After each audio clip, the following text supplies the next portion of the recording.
we're here at Mississagi Provincial Park. We have site 1. It is a walk-in. You can see back there the rocks are stopping the vehicle from backing the rest of the way in. It's a big site. But look at this waterfront view for the next few days. What do you think, Luce? What do you think, dude? Yeah, you want in. So halfway through our trip, the fire ban has been lifted. Best part is we get to cook on the fire, which is the best thing ever. And it's actually twofold, so you could actually cook your food, actually threefold. Cook your food, keep warm, and it drives these crazy batty mosquitoes away. Hey, you gonna go hiking, Goose? We're gonna do the Semiwite Creek Trail. Come on, little man, let's get going. Keep going. Attaboy.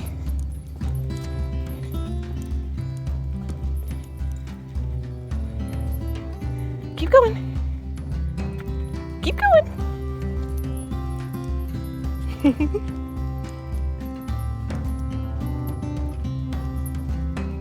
If you're interested in learning about the different types of trees, they've actually labeled a bunch of them, which is kind of neat, throughout the trail. There's even signs like this. What kind of tree is this? For answer, push. Oh, here we go. White cedar. Fun way to keep the kids entertained while you're out.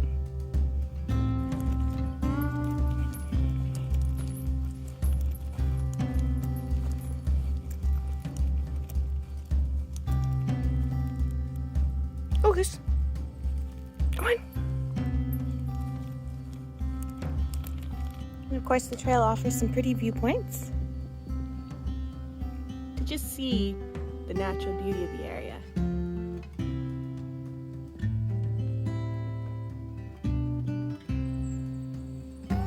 Really, really pretty lookout.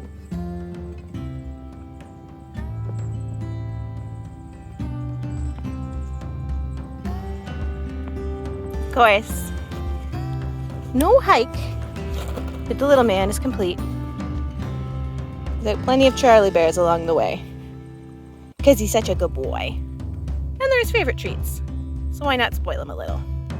Right, Lucifer? Something to note, we did have a storm last night and the trail is a little muddy. So if you are planning on doing this one and there is rain in the forecast, just be prepared for, not necessarily the cleanest adventure, but it's still a fun one.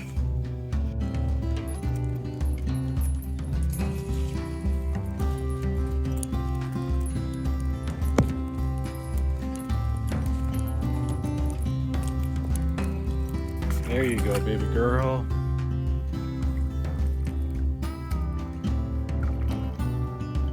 Loves the water, eh? No, you're not supposed to drink the water, but come on, let's go. Let's go. In you go. Good girl. Good girl. Yeah.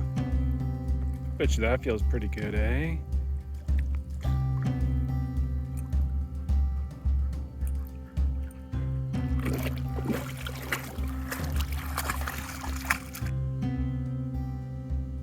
So this is the last night at Mississagi Provincial Park.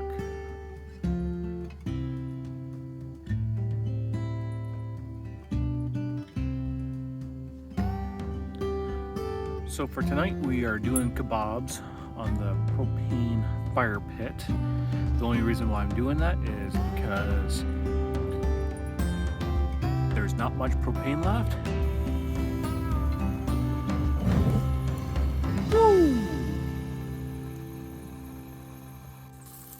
Looks like the shish kebabs are coming along nicely.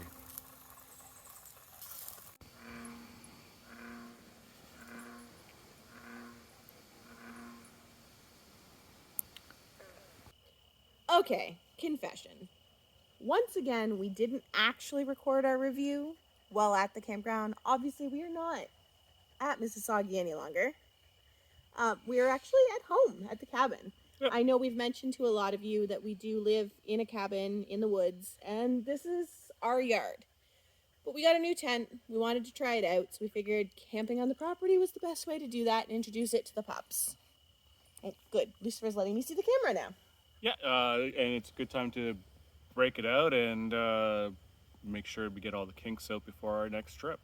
Exactly. But while we're here and we're spending this time thinking about camping and everything to do with camping, it's time to get this review done so that we can get our video up, published, and to all of you. Yep, and by the way, nice hoodie.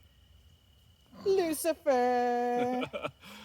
All right, so getting to Mississagi Provincial Park, we are obviously heading back from Lake Superior. So the GPS took us on a very long, windy road. It took us probably about an hour off the main highway to get there, and a good portion of that we lost cell phone service, which dropped our GPS. So It's a little unsettling when you're driving and driving and driving and driving. You can't check anything because you can't check your GPS to see where you are at or Google to see where you're at. And you're in the middle of nowhere, unsure if you're heading in the right direction or just driving forever in the exact opposite direction. yeah, it's a good thing that we didn't break down. Especially with our, at the time we had very, very shoddy brakes. So yeah, we did eventually find Mississagi. You basically just had to follow the signs and whatnot. And I think it'd probably be a good idea to have like an Ontario map in the Yes. vehicle. If you're heading to any of those locations, learn from our mistake. A paper map is always a great backup to have on hand. Yeah, and lo and behold, it's actually about like 15 minutes or so out of Lake Elliott. Elliott Lake. Elliott Lake, sorry. So, I mean, it's 15 minutes from town, but coming from the highway, from the way that we took, it took much longer. Yeah, so it was just kind of a roundabout way. But when we got there, we were able to see this is a much smaller campground than a lot of the ones that we go to.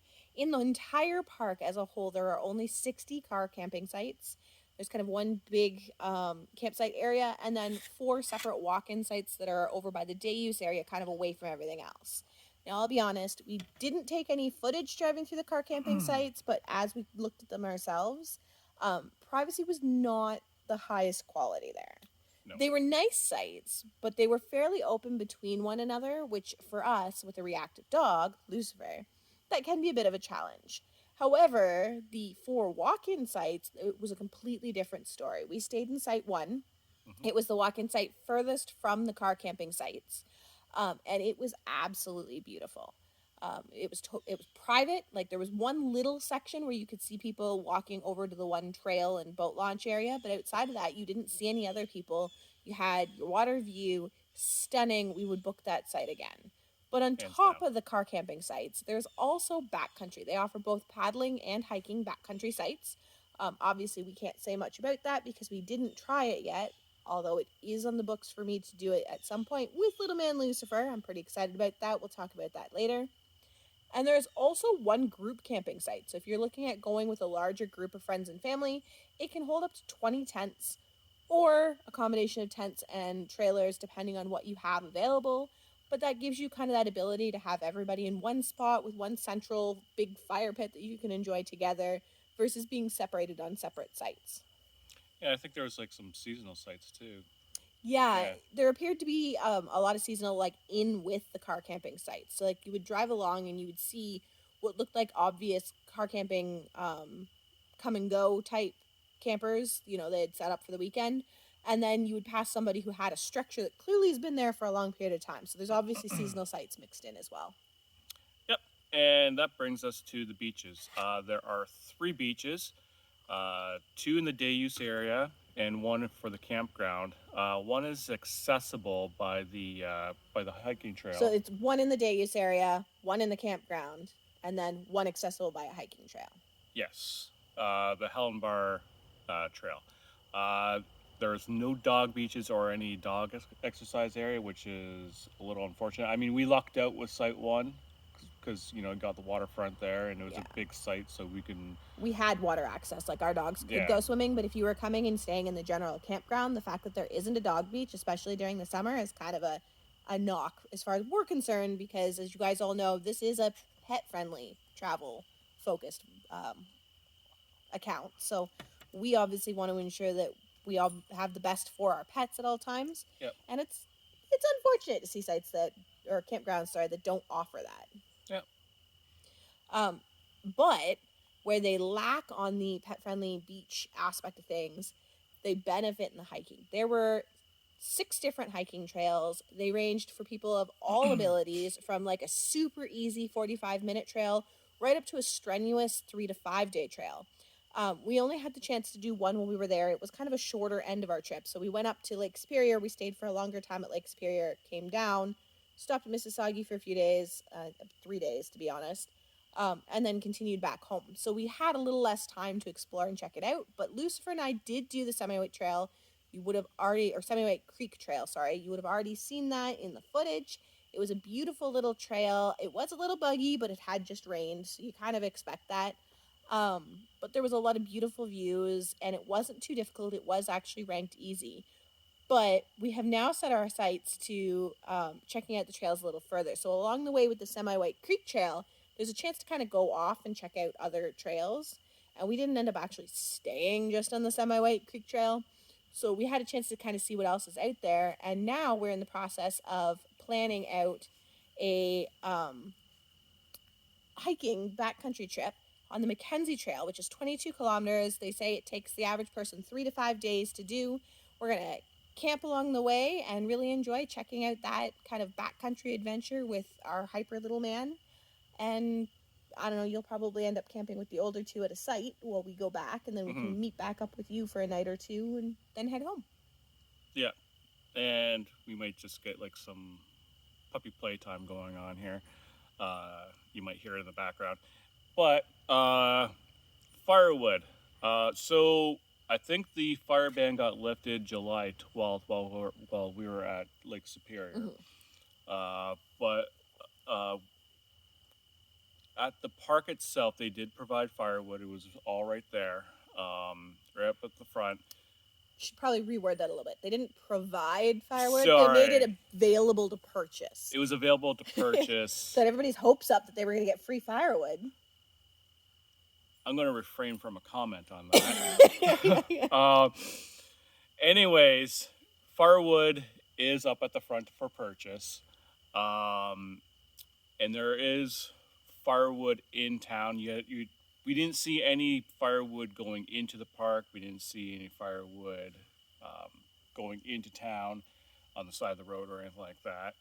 But like at your stores, like Walmart, I think it was Foodland that we stopped off at, there was firewood for sale outside of the stores. So there were options. I mean, that being said, we ended up going with the parkwood, and as we've said before here on the channel many times, we generally aren't huge fans of the parkwood, but it burned really well this time. It was fairly dry. Yeah, and like you could see in the video that we did use propane. Our tank was almost empty, so might as well just use it, right? And that had nothing to do with the firewood and the quality of the firewood. That was just us wanting to use up the end of the propane tank, so that we could easily swap out our propane tanks as we go versus having like a little bit left after a trip. Exactly. But all in all, I mean, most of the sites weren't of the quality that we would want in terms of privacy. The view was beautiful. There was no dog-focused beaches and exercise areas, but there were some beautiful hiking trails. I'm going to give a review right now. Oh, boys are going a little crazy. I'm going to give a review right now based on the car camping aspect of this. Yeah. But know that when Lucifer and I do go out backcountry camping, I'm going to redo this whole review process because I feel like that's going to give you a very different view of the park just based on the activities that are available. But if you're just going car camping, you're staying in the general campground, I'm going to have to give it, I don't know, a 3.5, a 3. I guess we'll round up to 3.5. Okay, so it's 3.5. I mean, it had some great things to offer. It was missing on some things, but stay tuned next season. I'm hoping that's like next year is when we get out and try this as a backcountry instead, because I do feel like my opinion is going to be very different going backcountry, and that is just some parks here in Ontario are more focused on backcountry than they are on their car camping facilities. So there's a good chance that, you know, you take that spin and we're going to find that, you know, it's a 4.5 on the backcountry aspect, whereas it's lower on car camping. But for the car camping, we'll go with a 3.5. Yep.